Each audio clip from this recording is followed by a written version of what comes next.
Hello everyone, देखिए अब next topic करते हैं ग्रुपिंग ऑफ सेल्स। देखो सेल्स की जो ग्रुपिंग है वो हम 3 वे में कर सकते हैं। क्या है वो? सीरीज में ग्रुपिंग कर सकते हैं, पैरेलल में कर सकते हैं और मिक्स्ड ग्रुपिंग भी होती है। मिक्स्ड ग्रुपिंग मतलब सीरीज पैरेलल दोनों ही केस, ठीक है। तो हम इसको वन बाय वन डिस्कस करेंगे। तो इस वीडियो में मैं आपसे डिस्कस करने वाला हूँ सीरीज ग्रुपिंग ऑफ सेल्स, ठीक है। इससे नेक्स्ट में हम पैरेलल की बात करेंगे, फिर उससे नेक्स्ट में हम मिक्स्ड की बात करेंगे, ठीक है। तो देखो हमने लिखा भी क्या है, grouping of cells it can be grouped in 3 ways, series, parallel and mixed. तो जो सबसे पहले वो है सीरीज ग्रुपिंग ऑफ सेल्स, ठीक है। सीरीज ग्रुपिंग ऑफ सेल्स में हम क्या करेंगे, n नंबर ऑफ सेल्स हैं और उनको कनेक्ट कर देते हैं सीरीज में। तो देखो कैसे, ये 1 2 और ये 3 सेल्स, और ऐसे करते करते ये n नंबर ऑफ सेल्स हैं जो हमने कनेक्ट कर दिए सीरीज में और with an external resistance r। Clear, ये है r। इसमें मान लो इन सब के जो EMF हैं वो कितने हैं, E हैं। तो इसका भी EMF E है, इसका भी E है, इसका भी E है और इसका भी EMF E ही है, ठीक है। और इन सब के जो है इंटरनल रेजिस्टेंस होंगे, ठीक है। इसका R है, इसका भी R होगा, इसका भी R होगा, इसका भी R होगा। ऐसे n नंबर ऑफ सेल्स हैं ये। क्लियर, यही बात हमने यहाँ लिखी है कि let n number of cells each having EMF E, सबके EMF E हैं एंड इंटरनल रेजिस्टेंस क्या है इनके, small r, connected in series with an external resistance R। यही बात लिखी है, ठीक है। यही मैंने आपको यहाँ समझाई है, ठीक है। तो इसमें जो करंट फ्लो करेगा, देखो ये पॉजिटिव टर्मिनल सेल्स का तो करंट इस तरीके से फ्लो करने वाला है इसमें, समझ रहे हो बात को, ठीक है। अब हम देखते हैं यहाँ पर नेट करंट क्या होगा सर्किट में। तो देखो net current in the circuit, तो नेट करंट सर्किट में क्या होगा, देखो करंट का फॉर्मूला होता है क्या, V/R, यही होता है, ठीक है। I इक्वल टू में देखो, अब V मतलब क्या, ये पोटेंशियल। अब ये पोटेंशियल देखो यहाँ से देखो जरा, सबका E है और सीरीज में है, ठीक है। तो यानी कि इन सब की क्या होगी, एडिशन होगी इन EMFs की, ठीक है। तो मैं उसको E डैश लिख लेता हूँ, ठीक है। इन सब का जो भी होगा वो अभी कैलकुलेट करेंगे, ठीक है, क्योंकि कई सारे लगे हुए हैं, n नंबर ऑफ सेल्स हैं, इस वजह से उनका EMF, ठीक। तो टोटल EMF E डैश मान लिया मैंने, ठीक है, अपॉन में रेजिस्टेंस। ये देखो रेजिस्टेंस है, तो रेजिस्टेंस देखो क्या होगा, कैपिटल R तो है ही है, ये तो है ही है, प्लस ये है इंटरनल रेजिस्टेंस, और ये भी n number of internal resistances होंगे, क्योंकि अगर n नंबर ऑफ सेल्स हैं तो n नंबर ऑफ क्या होंगे, इंटरनल रेजिस्टेंसेस भी होंगे, ठीक है। तो यहाँ पर मैं इसको R डैश लिख लेता हूँ, टोटल रेजिस्टेंस, जो टोटल इंटरनल रेजिस्टेंस है वो R dash plus external resistance. तो ये तो हो गया नेट करंट, ठीक है, इसको मान लेते हैं फर्स्ट। अब इसमें हमारे पास क्या काम है, E डैश को निकाल लो और R डैश को निकाल लो, ये काम है हमारे पास, ठीक है। तो E डैश को निकालते हैं सबसे पहले। तो हम यहाँ लिखते हैं net EMF of the circuit.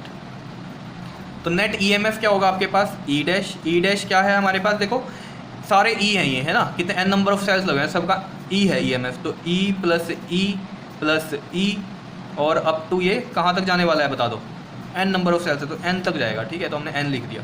यहाँ से E कॉमन लो, E कॉमन लेंगे तो ये 1 + 1 + 1 प्लस अप टू n जाएगा। और ये आपको याद होगा series resistance, in series resistance in parallel, उनमें भी इस तरह की कंडीशंस आई थी। वहाँ रेजिस्टेंसेस के लिए 1 + 1 + n इस तरह की सीरीज़ बनी थी, वहाँ मैंने आपसे ये डिस्कस भी की थी, ठीक है। और ये सीरीज़ जो होती है, ये पूरा इसका आंसर क्या होता है, 1 + 1 प्लस अप टू n वाले का n ही होता है, ठीक है।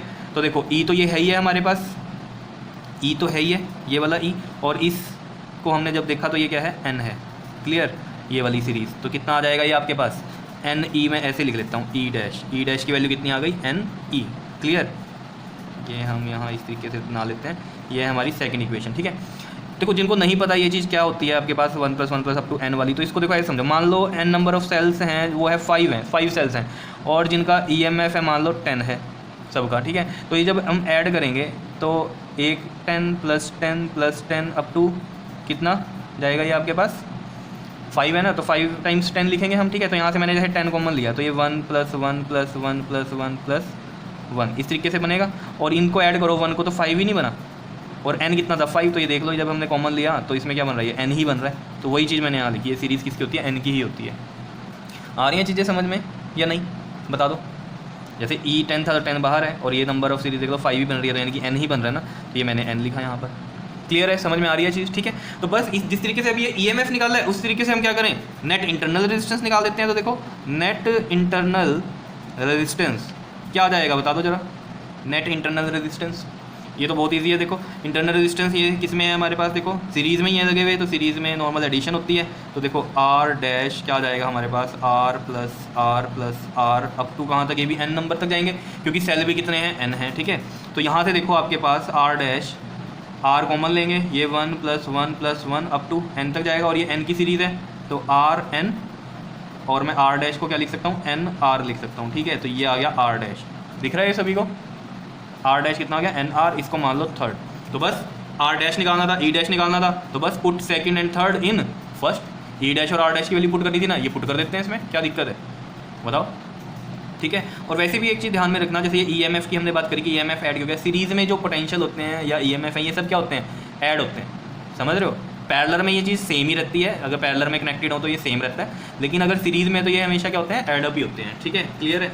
अब देखो, अब अगर हम यहाँ लिखते हैं, इसमें देखो यहाँ लिख लेते हैं, put second and third in first, first में पुट करते हैं, तो देखो सेकंड और थर्ड को फर्स्ट में पुट, तो देखो i इज इक्वल टू में जो फर्स्ट था आपके पास ये था ई डैश, ई डैश की वैल्यू कितनी थी हमारे पास, देखो एन ई, तो एन ई लिख लेता हूँ यहाँ पर, एन ई डैश की जगह एन ई लिख दिया मैंने, और आर डैश की जगह क्या लिख दूंगा मैं, एन आर, क्योंकि देखो सेकंड इक्वेशन में क्या बना है, एन आर बना है, तो यहाँ पर मैं क्या लिखूंगा, एन आर, ठीक है जी। तो आर डैश की जगह क्या लिख दिया मैंने, एन आर प्लस, और ये है आपके पास कैपिटल आर। बताओ इतनी बात समझ में आ रही है या नहीं, ठीक है। तो ये आपके पास आ गई करंट की वैल्यू, ठीक है।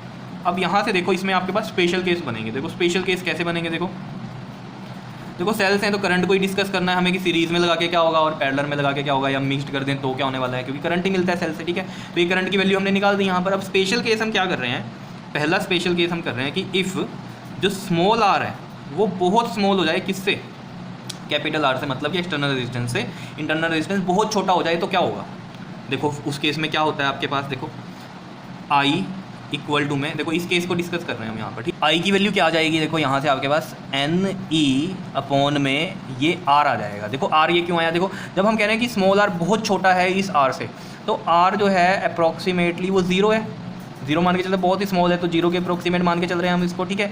इस तरह की कंडीशन लेके चलते हैं, तो ये जब इधर मल्टीप्लाई होगा तो क्या हो रहा है, जीरो है, सीधी सी बात है, और ये आर ही बचा यहाँ पर। या आप ऐसे कह सकते हो कि इन दोनों के कंपैरेटिवली क्या है आपके पास, ये टर्म बहुत छोटी बन रही है, तो N E by R, clear है बात, ठीक है। तो ये एन ई बाई आर आ रहा है। दूसरी कंडीशन क्या हो सकती है, दूसरी कंडीशन में क्या होता है कि इफ़ जो स्मॉल आर है वो बहुत बड़ा है, कैपिटल आर मतलब इंटरनल रेजिस्टेंस बहुत बड़ा है, अगर इंटरनल रेजिस्टेंस बहुत बड़ा है तो इस केस में ही देखो क्या होगा, एन ई है और ये वाला आर बड़ा है, तो बड़ा है तो ये आर अप्रॉक्सीमेट क्या ले लेंगे हम, जीरो ले लेंगे इसके कंपैरेटिवली, बहुत स्मॉल है तो, ठीक है ना, निगलेक्ट कर देते हैं बेसिकली, अगर हम कहते हैं ना बहुत स्मॉल वैल्यू तो निगलेक्ट करके चलते हैं, ठीक है। तो यहाँ क्या बचा आपके पास, एन आर बचा, क्लियर। ये एन से एन कैंसिल, और आई की जो वैल्यू है ये क्या होगी, ई बाय स्मॉल आर, ये बनेगी आपके पास, ठीक है। अब देखो यहाँ से इन दोनों कंडीशंस में देखो जरा, कौन सा करंट आपको ज़्यादा दिखाई दे रहा है, बताओ जल्दी से देखो, करंट ये वाला ज़्यादा है, समझ रहे हो, ये वाला जो करंट है वो ज़्यादा है, क्यों, देखो इसमें एन मल्टीप्लाई हो रहा है, ठीक है, डिवाइड तो हो रहा है कुछ ना कुछ, ठीक है, लेकिन एन से ये मल्टीप्लाई है, इस केस में देखो कोई मल्टीप्लाई नहीं हो रहा है एन से, वो बात ठीक है, इधर कैपिटल रेजिस्टेंस इधर स्मॉल है, लेकिन बात समझो कि जो मल्टीप्लाई चीज़ हो रही है वो एन हो रही है मल्टीप्लाई, तो ऑब्वियस है करंट में आपके पास ई बाई आर में कुछ मल्टीप्लाई हो रहा है तो वो वैल्यू ज़्यादा आएगी, समझ रहे हो। और ये जो है ई बाई आर, यहाँ पर कोई चीज़ मल्टीप्लाई नहीं हो रही है, ये वाला करंट क्या है, कम है, यहाँ एन है मल्टीप्लाई तो ये करंट ज़्यादा है, यहाँ नहीं है तो ये कम है, इतनी बात क्लियर है। तो यानी कि हमारे पास एक कंक्लूजन निकला है, क्या कंक्लूजन निकला है कि अगर आप जो है इंटरनल रेजिस्टेंस जो है वो स्मॉल रखते हो तो मैक्सिमम करंट का केस बनता है, और अगर आप इंटरनल रेजिस्टेंस बहुत ज़्यादा कर देते हो एज़ कम्पेयर टू आर तो क्या होगा, करंट कम होने वाला है, ठीक है। तो ये चीज़ मैंने यहाँ लिख भी दी है पहले से ही, ठीक है। तो ये लिखा हुआ है देखो, from about discussion we conclude to draw the maximum current in the circuit,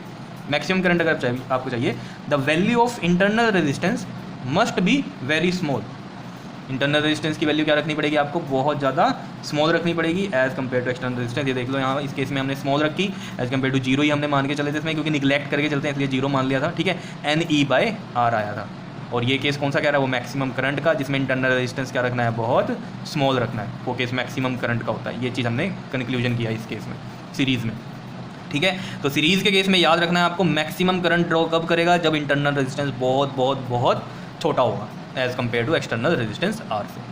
clear है, ये समझ में आया, ठीक है। सीरीज ग्रुपिंग ऑफ सेल्स, इससे नेक्स्ट वीडियो में हम करेंगे पैरेलल ग्रुपिंग ऑफ सेल्स, ठीक है। Okay, thank you.